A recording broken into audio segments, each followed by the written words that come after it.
தமிழ் மொழியை நேசிக்கும் அனைவருக்கும் வணக்கம். இன்னைக்கு நான் ஒரு அழகான த்ரில்லர் கதைய கொண்டு வந்திருக்கேன். இந்த கதையில நம்ம ஹீரோவோட பேரு அதியன். இவரு பழனியில வாழ்றாரு. இவரு காலையில சீக்கிரமா எழுந்துட்டு கோவிலுக்கு போயிட்டு தான் அடுத்த வேலைக்கு கிளம்புவாரு. இவரு வாரம் முழுக்க இத ஃபாலோ பண்றாரு. வாரத்துக்கு ஒரு முறை ஞாயிற்றுக்கிழமை லீவ் கிடைக்கும். அன்னைக்கும் அவரு ஒரு சிறப்பான கோவிலுக்கு கிளம்பிட்டு, பிரார்த்தனை செஞ்சுட்டு வீட்டுக்கு வந்துருவாரு. இவர் வாழ்க்கையில இத தொடர்ந்து செய்றாரு.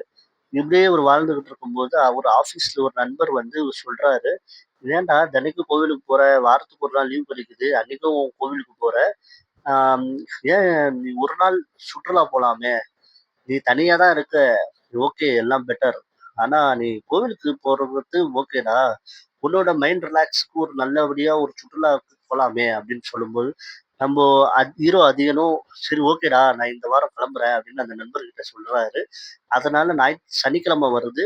அன்னைக்கு ராத்திரி சீக்கிரமா படுத்துட்டு, காலையில ஒரு 4:30 மணிக்கெல்லாம் அலாரம் வச்சுடுறாரு. சீக்கிரமா எழுந்துக்கிறாரு. 6 மணிக்கெல்லாம் பழனி பஸ் ஸ்டாண்டுக்கு போயிடுறாரு. பழனி பஸ் ஸ்டாண்ட்ல கொடைக்கானலுக்கான பஸ் வந்து தேடுறாரு. கொடைக்கானலுக்கான பஸ்ஸ தேடிக்கிட்டு இருக்கும்போது, அங்க கண்டக்டர் அறிவு வந்து கொடைக்கானல், கொடைக்கானல் கத்திக்கிட்டு இருக்காரு. கண்டக்டர் அறிவு கிட்ட நம்ம அதிகன் கேட்கிறாரு. "இது கொடைக்கானல் வரையும் போற பஸ் தானா? கொடைக்கானல சுத்தி பார்க்கக்கூடிய பஸ் தானா?" அப்படின்னு கேட்கும்பொழுது, கண்டக்டர் அறிவு சொல்றாரு. "இது கொடைக்கானலுக்கும் போகும். கொடைக்கானலுக்கான டூரிஸ்ட் பிளேஸையும் சுத்தி பார்க்குற பஸ் தான்ப்பா" அப்படின்னு சொல்றாரு. இதையெல்லாம் விசாரிச்சுட்டு அதிகன் பஸ்ஸுக்குள்ள ஏறி உட்கார்ந்துடுறாரு. ஆ ஒரு அழகான ஜன்னல் ஓர சீட்டா பார்த்து உட்கார்ந்துடுறாரு. உடனே டிரைவர் வேலன் கேட்கிறாரு. "ஆ என்ன கண்டக்டர் அறிவு, பஸ்ஸு கிளம்பலாமா?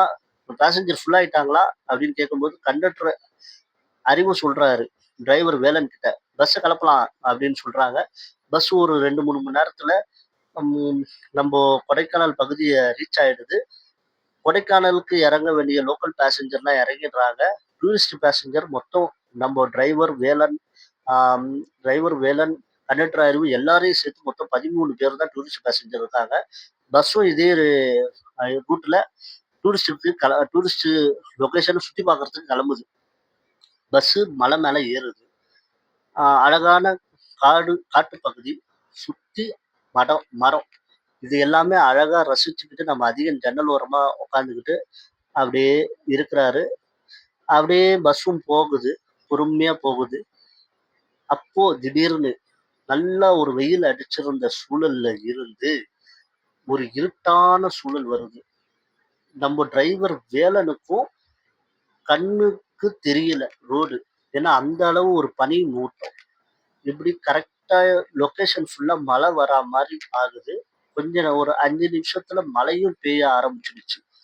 ஆ இதையெல்லாம் அதிகமா கவனிச்சுக்கிட்டு தான் வராரு. மழை வந்து ஜோரா பெய்யுது. நல்லா மழை பெஞ்சுகிட்டு இருக்கிற பொழுது, திடீர்னு இடி வந்து விழுது பஸ் மேல.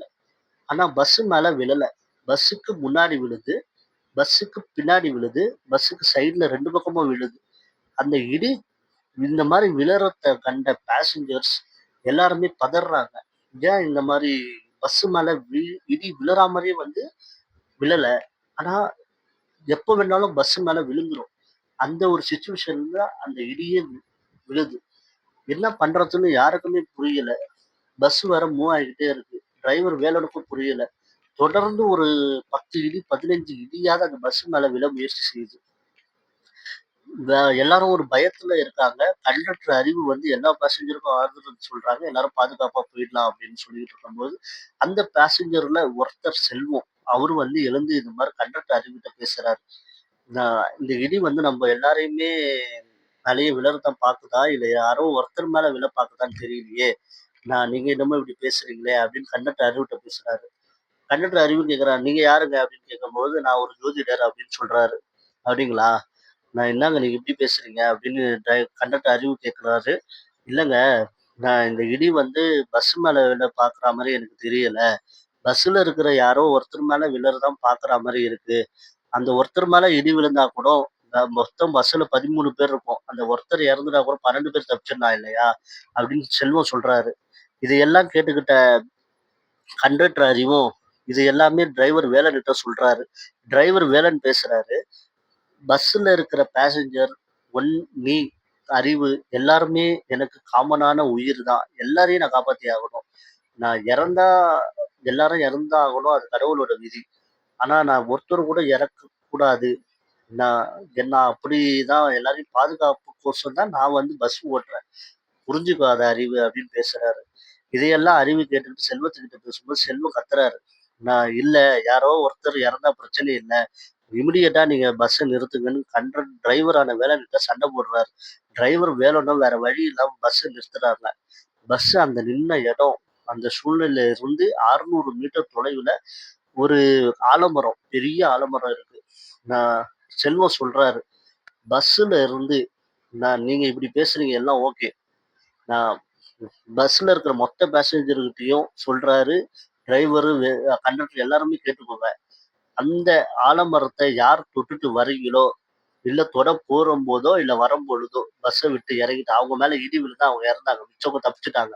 அத முதல்ல புரிஞ்சுக்கோங்க. யார் வேணாலும் அவங்க உயிர பணயம் வச்சு இது செஞ்சு தான் ஆகணும். வேற வழி இல்ல. நான் இறந்தாலும் மிச்சவங்க பொழச்சுட்டாங்கன்னு நான் சந்தோஷப்பட்டுப்பேன்." அப்படின்னு சொல்றாங்க. இதையெல்லாம் அதியன் கேட்டுட்டு, "என்னப்பங்க இப்படிங்க பேசுறீங்க? நான் ஆல்ரெடி இன் சுற்றுலாவெல்லாம் போனதே கிடையாது. முதலா சுற்றுலா வரலான்னு பார்க்கும்போது எனக்கு இந்த நிலைமையா?" அப்படின்னு அதியன் பேசுறாரு. "வேற வழி இல்லப்பா. நான் இதுல எல்லார் உயிரும் அடங்கி தான் இருக்கு. இத செஞ்சு தான் ஆகணும்." அப்படின்னு சொல்லும்பொழுது, இதையெல்லாம் கேட்ட டிரைவர் வேலுனும், "சரி வாங்க. நானே முதல்ல போறேன். நான் தான் பஸ் ஓட்டிட்டு வந்தேன்." அப்படின்னு சொல்லிட்டு முதலா டிரைவர் வந்து எல்லாருக்கும் ஆறுதல் சொல்லிட்டு இறங்குறாரு பஸ்ஸ விட்டு. அ ஓடி போய் அந்த ஆலமரத்த தொடுறாரு. திரும்பி ஓடி வந்துடுறாரு. அவர் உயிருக்கு ஆபத்து இல்ல. அப்புறம் கண்டக்டர் அறிவு. கடவுள வணங்கிட்டு அவரும் இறங்கி நான் ஓடி போய் அந்த ஆலமரத்த தொடுறாரு. மறுபடியும் ஓடி வந்துடுறாரு. இப்படியே அப்புறம் ஜோதிடர் செல்வம். அவரும் போய் இறங்குறாரு. ஆலமரத்த தொடுறாரு. உயிருக்கு ஆபத்து இல்ல. இப்படியே 3 நம்பர் செல்வமும் போயிட்டாரு போல. 4ஆம் நம்பர், 5ஆம் நம்பர், 6ஆம் நம்பர் மொத்தம் 12 பேர் போயிட்டாங்க. நம்போ அதியன் மட்டும் கொஞ்சம் பயந்த சுபாவம் கொண்டவர். அவரு ரொம்ப பயப்படுறாரு. பஸ்ல இருந்து இறங்குறதுக்கே. ஜோதிடர் செல்வம் சொல்றாரு, "தம்பி, நான் நீங்க சொல்றீங்க சுற்றுலாலாம் போலன்னு என்னென்னமோ சொன்னீங்க. ஆனா, அந்த இடி உங்க மேல தான் விழுறதுக்கு உசு காத்துட்டு இருக்கு போல இருக்கு. எல்லாரும் தப்பிச்சாகணும். நீங்க இறங்கிடுங்க." அப்படின்னும்போது, "இல்ல, இல்ல நான் இறங்க மாட்டேன்னு" அதியன் வந்து சண்டை போடுறாப்புல. வேற வழியே இல்லன்ட்டு டிரைவரு, கண்டக்டரு, மொத்த பேசஞ்சரும் சேர்ந்து வேற அதியன பஸ்ஸுல இருந்து வலுக்கட்டாயமா தள்ளி விடுறாங்க. கீழ சேத்துல விழுந்து புரள்றாரு அதியன். நான் போமாட்டேன்னு பஸ்ஸுக்குள்ள மறுபடியும் ஏற முயற்சி செய்றாரு. யாரும் பஸ்ஸுக்குள்ள அவர விடவே இல்ல. 2 பக்கமும் பிளாக் பண்ணி பஸ்ஸ மூடிட்டாங்க. பஸ்ஸோட டோரும் குளோஸ் ஆயிடுச்சு. வேற வழியே இல்ல. அதிபர் என்ன பண்றாரு, அந்த ஆலமரத்துக்கிட்ட போறாரு, தொடுறாரு, திரும்பி பார்க்குறாரு. கதையில இப்பதான் ஒரு பெரிய ட்விஸ்ட்டு. ஏன்னா, அந்த இடி மொத்தம் ஒரு 10, 15 இடி வந்து எப்படி ஒரு பஸ் தொரத்திக்கிட்டு வந்ததோ, அந்த மொத்த இடியுமே சேர்ந்து அந்த பஸ்ஸ மேல விழுந்தது. ஒரு பெரிய ஃபயர் ஆக்சிடென்ட் ஆன மாரி இருந்தது. பஸ் 2ஆ சிதறி அந்த பெரிய பள்ளத்தாக்குக்குள்ள போய் விழுந்தது. இத கண்ட அதியன் அதே இடத்துல மயக்கம் போட்டு விழுந்துட்டாரு. அது ஒரு மயங்கி 1/2 மணி நேரம் கழிச்சு இன்னொரு பஸ் வந்தது. அதுவும் ஒரு டூரிஸ்ட் பஸ் தான். அந்த பஸ்ல இருக்கிற டிரைவர் வந்து அதியன தட்டி எழுப்புறாரு. "என்னப்பா தனியா மயங்கி கிடக்குற? உன்ன பார்த்து பேசஞ்சர் கத்துனதுனால நான் உன்ன வந்து எழுப்புறேன்ப்பா" அப்படின்னும்போது, "இல்லங்க இந்த மாரி பஸ்ஸுல வந்தேங்க. நீங்க பாருங்க அந்த பஸ் அங்க இருக்கு. பாருங்க" அப்படின்னும்போது, ஆம், அந்த டிரைவரும் எட்டி பார்க்குறாரு. அதிகம் சொன்ன மாரியே அங்க பஸ் ஒண்ணு சிதறி விழுந்து கிடக்குது. இதுக்கு எல்லாமே வந்து ஒரு ரெஸ்க்யூ டீம்க்கு அந்த டிரைவர் வந்து கால் பண்ணி சொல்றாரு. "அந்த பஸ்ஸ மீட்கிறதுக்கு ஆளுங்க வராங்கப்பா. நீ வாப்பா. எங்கப்பா போணும்?" அப்படின்னா, "டூரிஸ்ட் பஸ்ஸும் வந்தேங்க. இந்த மாரி ஆயிடுச்சுங்க. பயப்படாதப்பா. பஸ்ஸுல ஏறுப்பா" அப்படின்னு பஸ்ஸுல ஏத்திக்கிறாரு. இதோட இந்த கதை முடியுது. அதிகனும் நான் அந்த பஸ்ஸுல உட்காந்தபடியே கிளம்புறாரு. அந்த உடைஞ்சு சிதறுன பஸ்ஸ பார்த்துக்கிட்டு. நான் சரி, தேங்க் யூ. இந்த கதை எப்படி இருக்குன்னு கமெண்ட்ல சொல்லுங்க. இந்த மாரி நெறைய கதைய யோசனை பண்ணி போடுறேன். எனக்கு சப்போர்ட் பண்ணுங்க. ஹாய், பாய். இப்படிக்கு மிஸ்டர் கோகுல் ராஜா.